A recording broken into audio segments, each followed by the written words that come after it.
had a disaster at Ingo's trying to print stuff, and that kind of threw me off. So, let's see.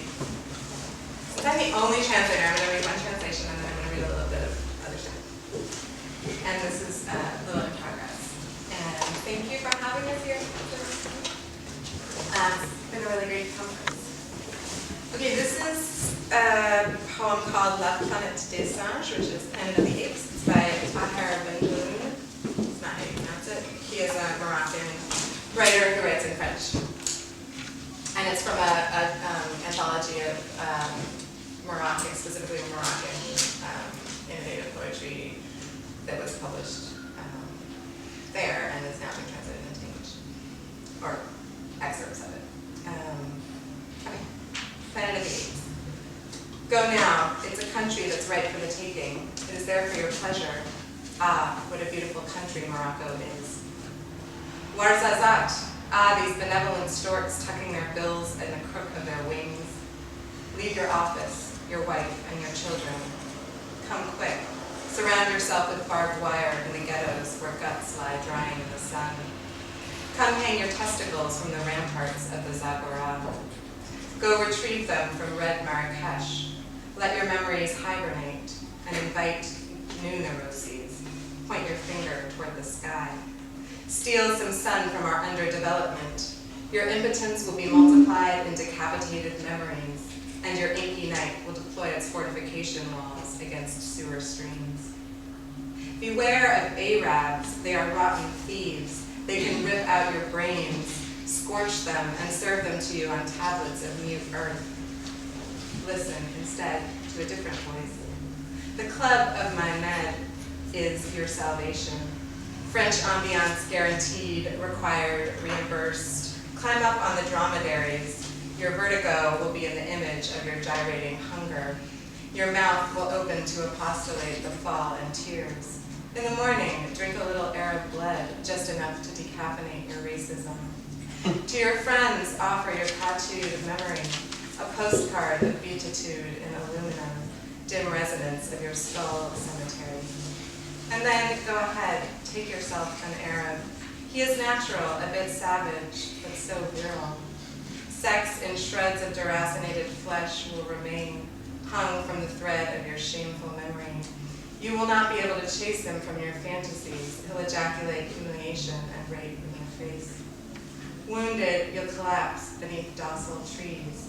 You'll see the stars dissolve in your facile dreams. A fever will come and you'll spit up blood all over your good intentions. The bastards are going to crucify you dead in the shadow of the marvelous sun of the club of my men.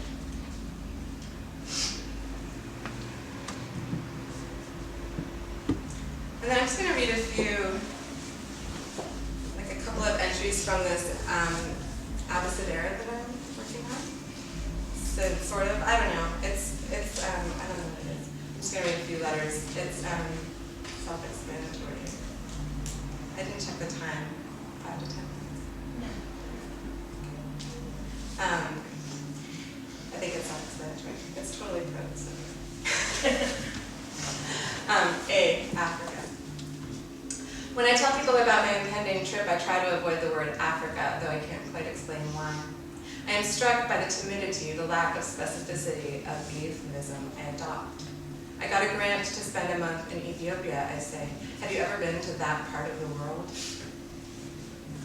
Unprepossessing from a distance, up close it was dirty and falling apart, stinking horribly of unwashed people and sick animals, every wall reeking with urine, every alley blocked with garbage. Loud music, car horns, diesel fumes, and pestering urchins with hard-left tails and insinuating fingers and dire warnings, such as, there are bad people here.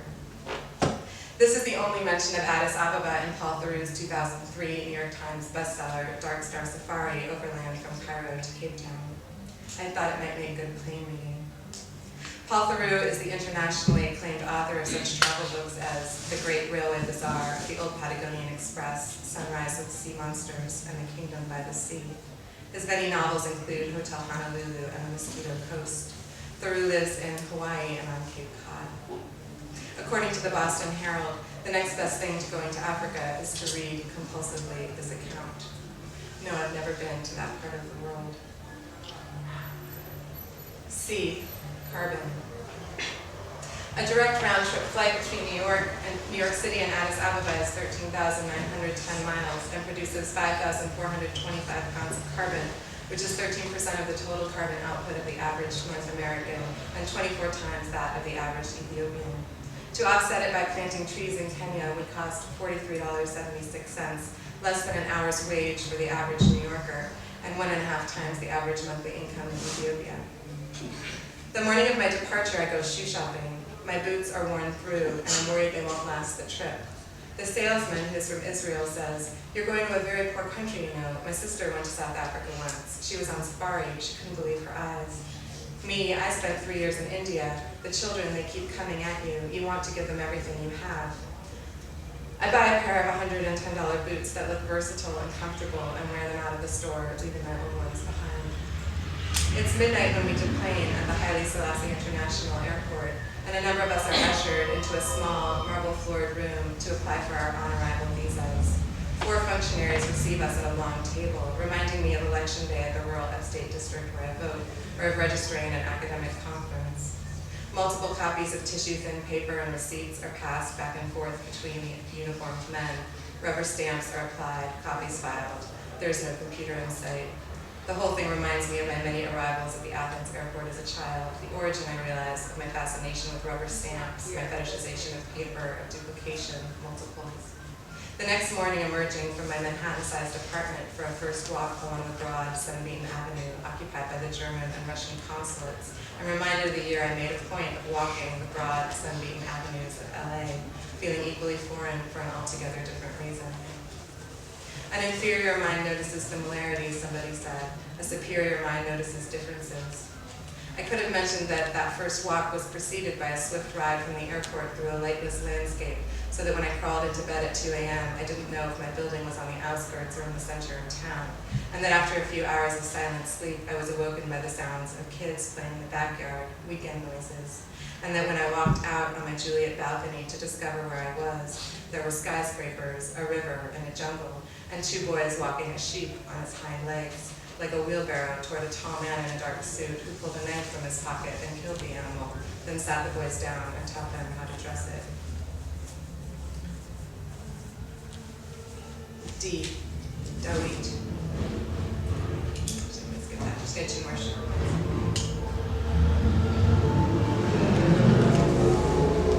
G, Goethe. The Goethe Institute is now also home to Addis's first museum of modern art, named for Ethiopian poet and painter Christos Desta, who had trained as an artist in Germany. Desta incurred criticism in the 1960s and 70s for painting abstract pictures that didn't directly depict the Ethiopian experience. None of the modern European movements had made it to Ethiopia in real time, which means that when Desta brought German expressionism home, he brought impressionism and cubism with it. A century of European art was imported in the space of a few years. Christos Desta died in 1981 in Oklahoma, a refugee from the socialist Derg regime. Students from the Addis Ababa School of Fine Arts gather regularly in the new museum to watch Art 21, the PBS series on contemporary artists featuring the likes of Cindy Sherman, Carl Walker, and Paul McCarthy. H, hagiography. Mirat, an art student, takes me on a tour of the Ethiopian Studies Museum on the university campus. It's filled with icons and medieval religious paintings, some anonymous and some by known artists, including my favorite, the master of sagging cheeks. She tells me that if a person is painted in profile, that means he's a sinner. We spend half an hour looking for sinners in all of the paintings.